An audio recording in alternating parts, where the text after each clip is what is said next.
Hola! I'm Johanna. And I'm Denisse. Welcome and bienvenidos to the Love and Evolve podcast, where we discuss topics surrounding holistic wellness, such as mental, physical, and spiritual health.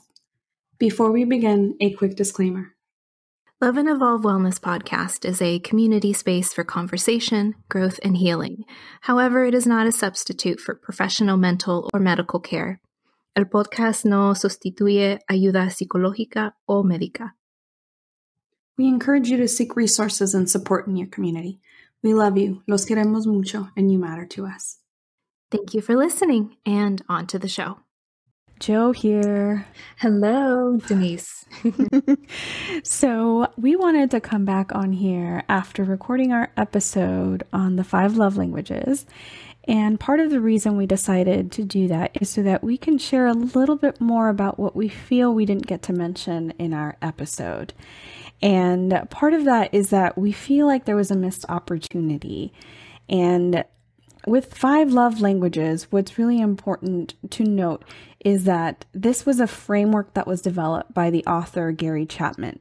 And the idea is that if we understand these 5 love languages, then it allows us to have more intimate relationships with our partners, with our significant others. And I think that this is such a beautiful concept. However, I think at the same time, things are changing and in many ways it's lacking in some areas.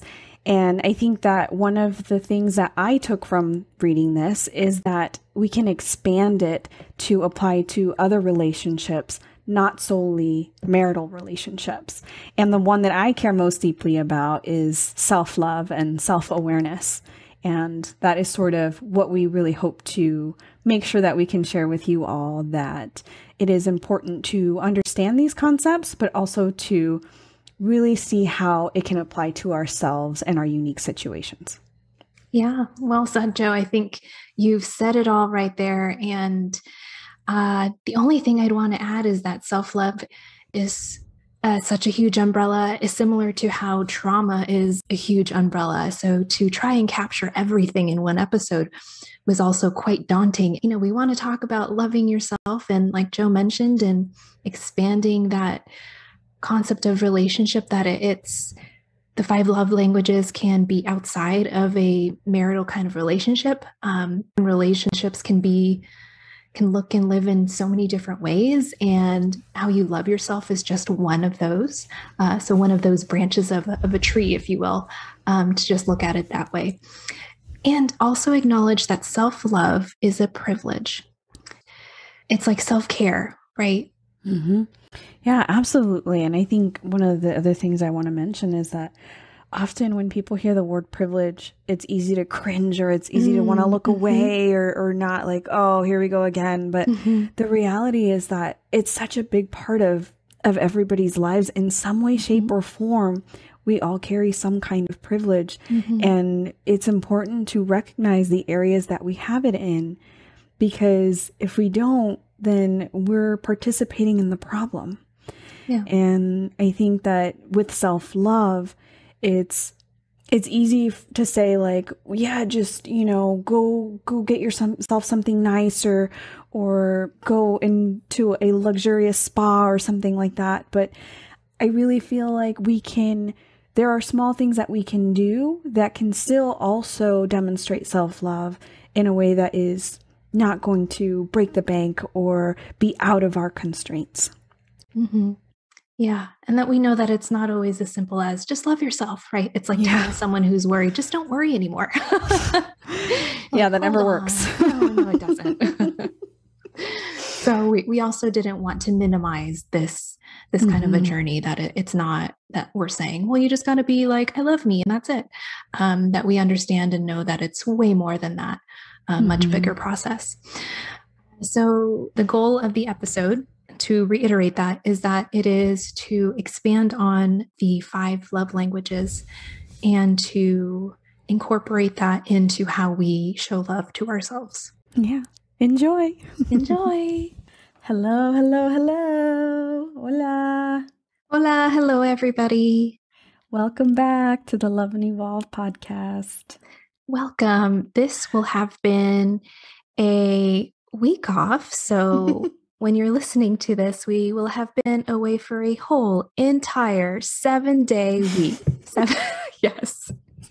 I was thinking, is that how many days are in a week? Yes, I can count. Anyhow, welcome back. I hope that our bloopers was fun to listen to. And if it didn't make sense, that it's okay.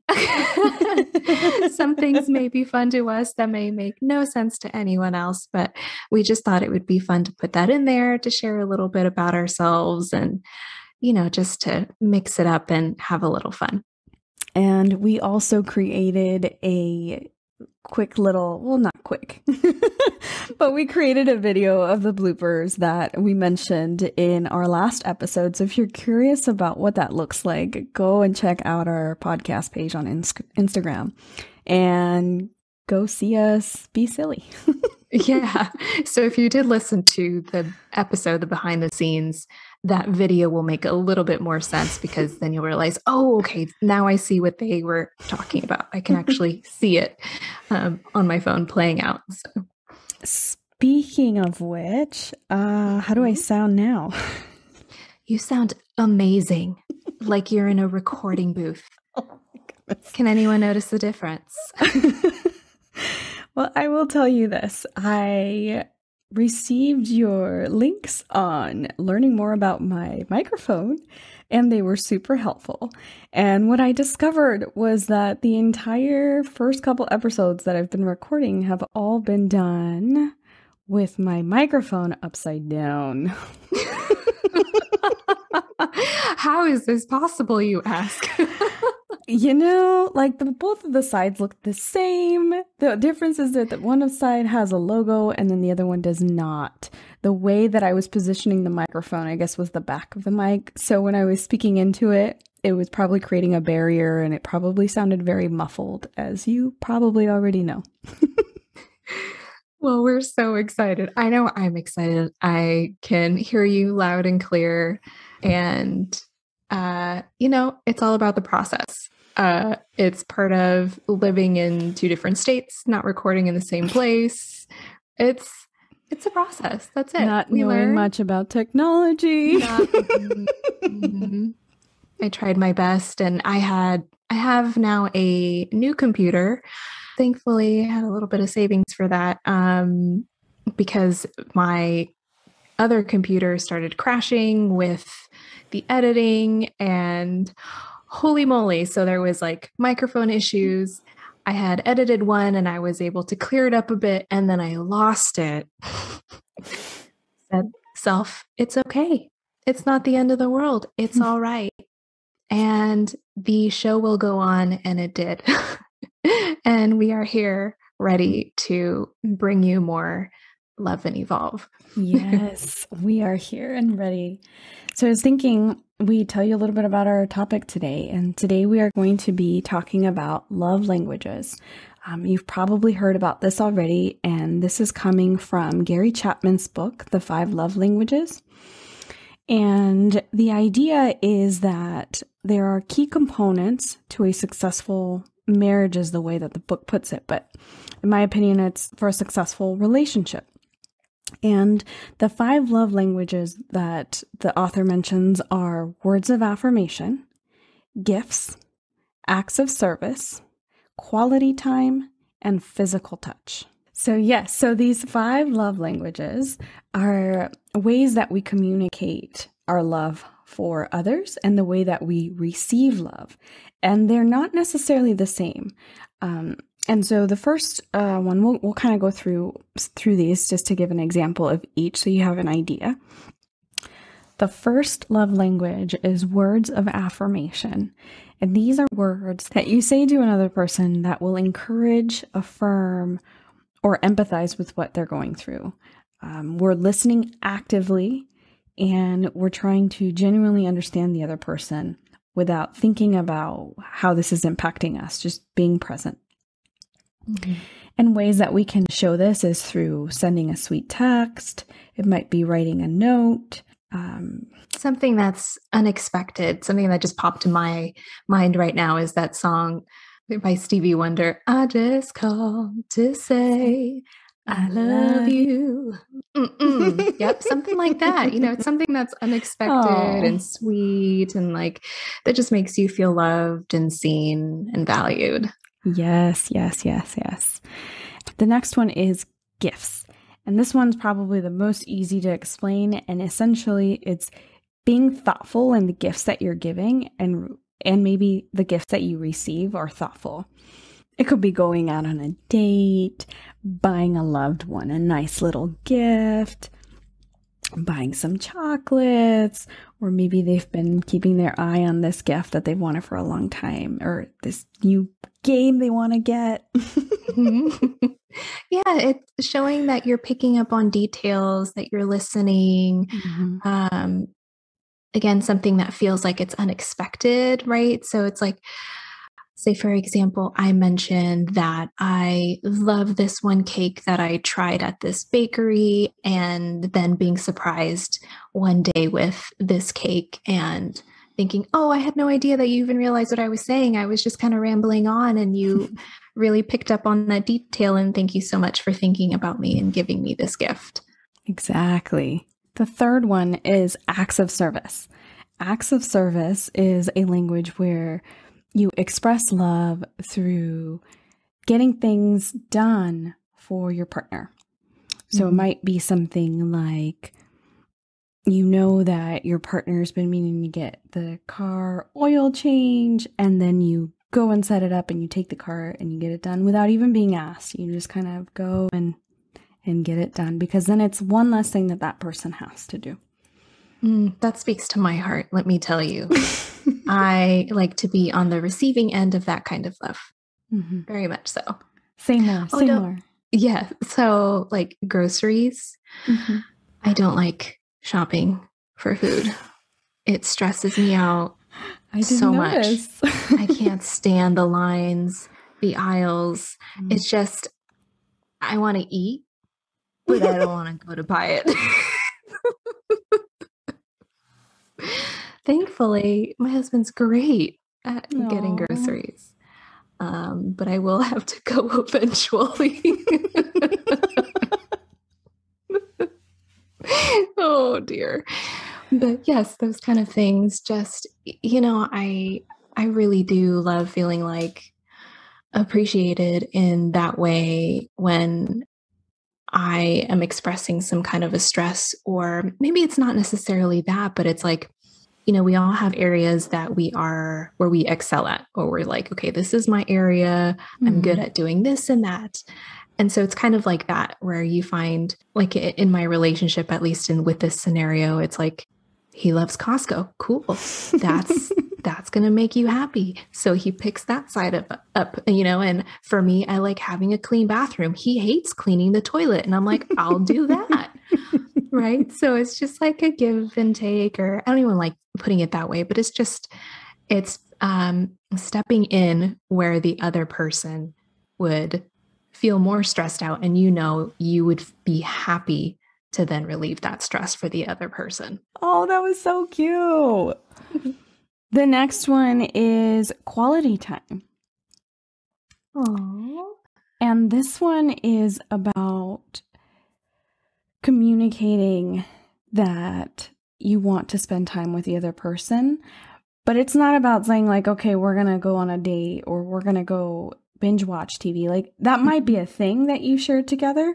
And that's great if that's something you're doing in company with each other, but this is quality time. So that means, we're not going to have our phones out. We're just going to engage in conversation. We're going to be fully attentive to what the other is sharing, or fully attentive in the activity that we're doing, because then that really creates more intimacy, and it allows for connection, for just a deeper connection of what's happening in the day to day, and just being like, hey, I'm here. I see you. Yeah, that's another one of mine, especially when you mentioned the phone. I'm like, yep, the phone's got to be out, gone, buried under the couch somewhere, nowhere in sight. Buried. Do you hide phones, Denisse? I eye them and like do the glare until it disappears. They No, Like magic. that was, yeah, I've been married several years. Maybe early on that was a thing, but not so much anymore. But I love quality time, even when it's just watching television. As soon as he starts watching his own stuff on his TV, and I'm like, no, wait, but I want you to watch this thing. He's like, I thought we were just hanging out. I'm like, but, you know. There's some shows where my husband's like, nope, not doing it. I'm like, no, but just be here. I want you to enjoy the thing that I'm enjoying. He's like, oh, do I have to? You know? What show are you thinking of? Oh gosh, anything I watch, really. First thing that comes to mind. Oh, Pitch Perfect. I was just watching that, and he's like, I love otra that. vez. This one again. Yes. I've watched that any too many musical. times. Basically, any musical. Yeah, you've watched it. Way too many times. You can Trolls, the World Tour. Oh, that's a really good one. Yeah. My it's kid adorable. loves that. It's really cute. Things like that. Yeah, I think that one, I don't know if that's mine, but let's see. We'll keep going. And then the last one is physical touch. And this is showing love through affection. So it might be hugging, kissing. Holding hands. It could just be sitting close to one another, standing near each other, you know, in close proximity.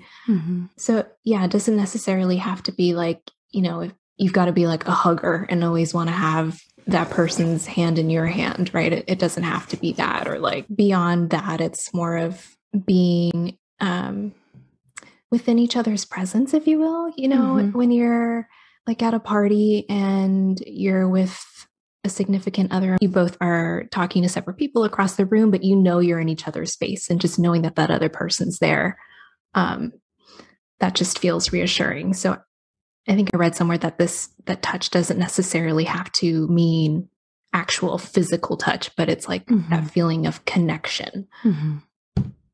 And also, obviously, sex is important. Oh, right. That's one of those too. All right. So, I mean, there you have it. There is 5 ways to show love and receive love. I think one of the takeaways I had when I read this book was the importance of having that awareness, like mindfulness of how do I show love and how do I receive love? And also, how does my significant other give love? Because having that awareness can not only help increase that intimacy, but it can also help you figure out where there might be miscommunications or misfirings. So if your partner is trying to show love, but that's not how you receive it, and then later you're like, well, you just don't love me. But it's like, we're communicating in different ways. And so it's not about who loves who more, but really identifying which ways do you show love and which ways do I show. And that's wonderful. However, I would add that it is first and foremost important to have an awareness of how we show love to ourselves. Absolutely. Figuring out what ways do we talk to ourselves. We spend so much time in our own heads, and oftentimes that can come through self-talk that can be negative, right? So how may we be able to work through that so that we can show ourselves through affirmation, love through affirmations, or through self-care? Could be a form of giving ourselves a gift, giving ourselves a service, right? And asking for help and reaching for help. So that's all part of how we love ourselves, and also a way that we tell ourselves that we're worthy of receiving love as well. Yes. So having this awareness, along with reflecting on how do we love ourselves? What is my love language towards myself? Can really create deeper connection with another individual. I will add that we're not becoming more connected with ourselves and reflecting on this to gain that deeper connection with the other, but rather we're doing it because doing so will allow us to be more open for love. Yes.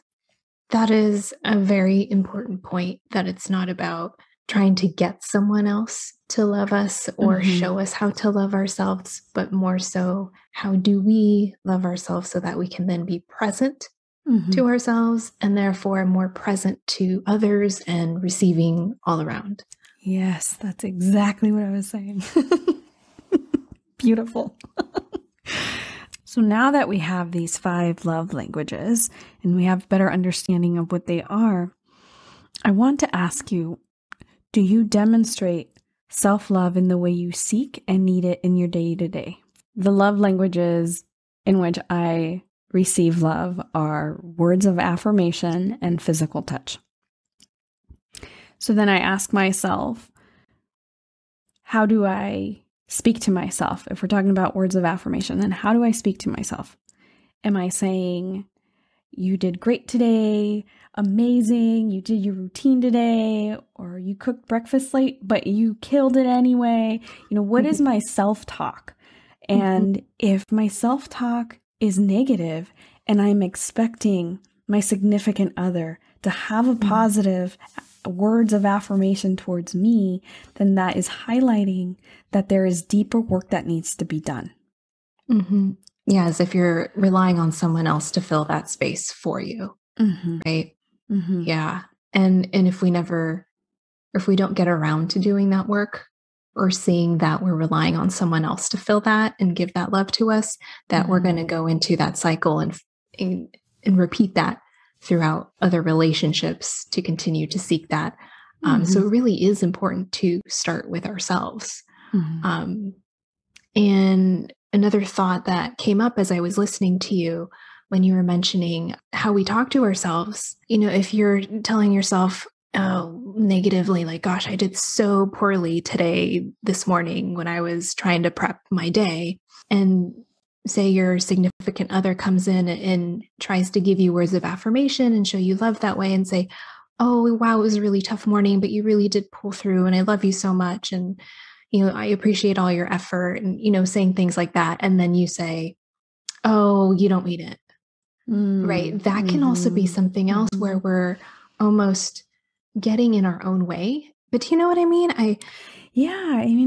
What I hear you saying is that if there is a misalignment there, we may actually be self-sabotaging our successes, which then just keeps us in this negativity loop and then not getting the results that we want. And so if that there is that misalignment, not only that, but it's also saying that if we're constantly getting in and out of relationships and we're feeling like it's not working out or our needs aren't getting met, and we're still expecting that this thing inside us get filled in other ways, then we're always going to be seeking more, and it's always going to feel like something's not good enough or one person's not good enough. And it's really about looking within and figuring out what is happening within me that is preventing me from being open to love, or what that is continuing to put me in situations, place me in relationships that do not serve me. And for sure, there's that. And I think you really hit it with saying self-sabotage and how we can get to a place of shutting down and holding ourselves back, because then we feel like we're not worthy of being loved.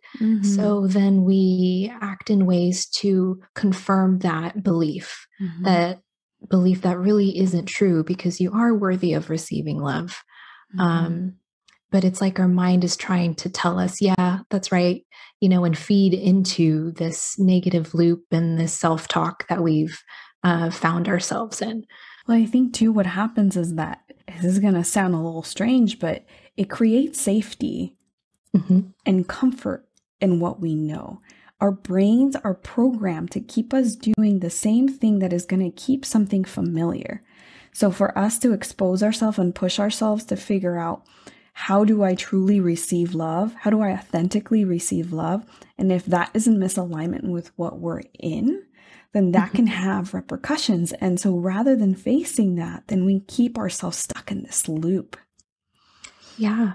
A little vulnerability, but I've been there. I've been in that place where I would self-sabotage and say things like, "Oh, you don't really mean that."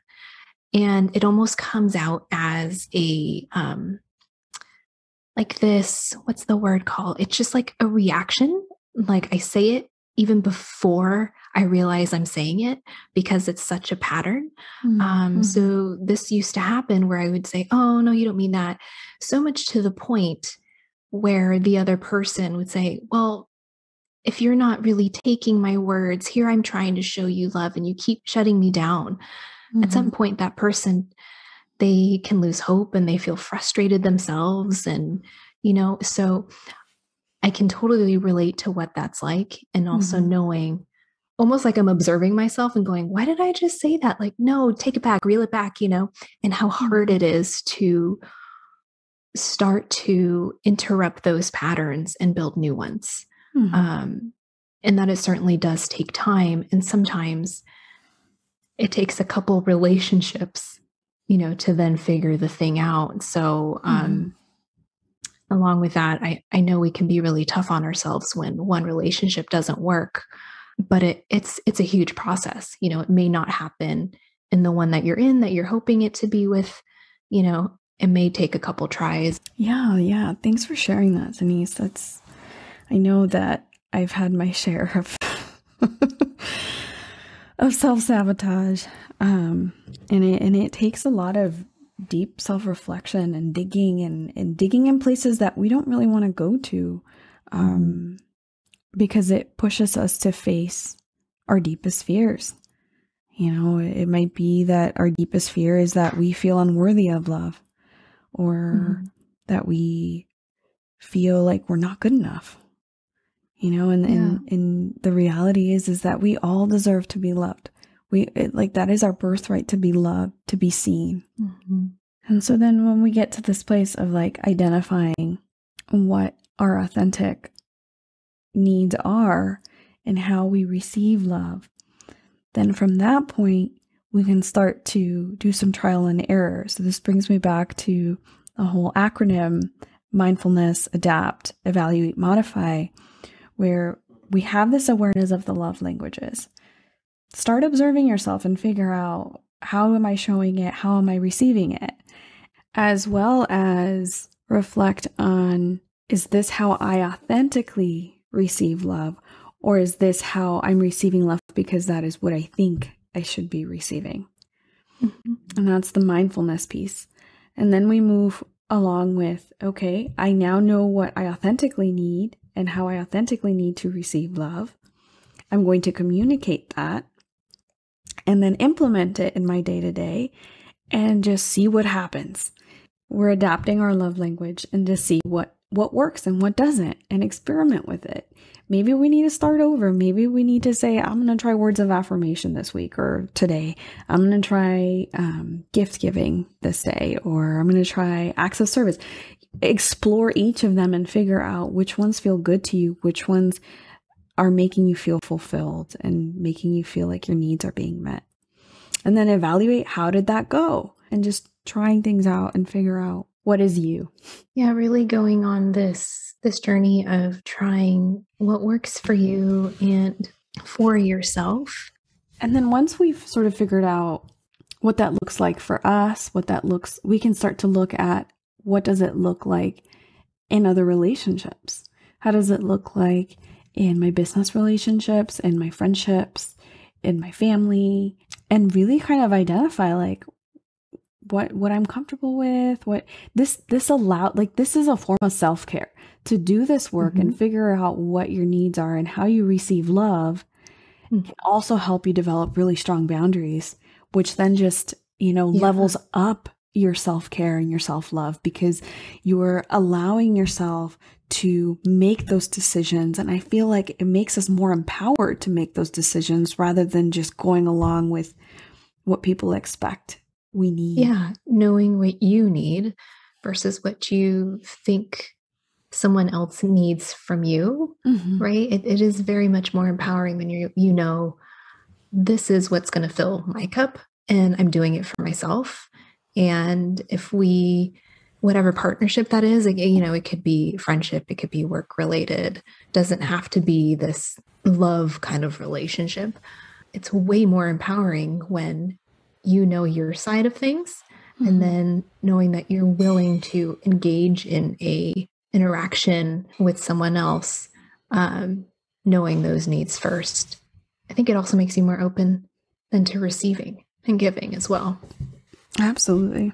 So to clarify a little bit more on what the love languages would look like for self-love, it is words of affirmation. So how you speak to yourself, your day-to-day self-talk, or how you speak to yourself when things don't go the way that you want them to.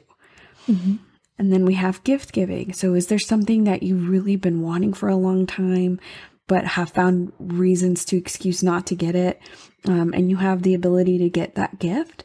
Get yourself that gift, and allow, and get it without guilt, get it with this sense of gratitude.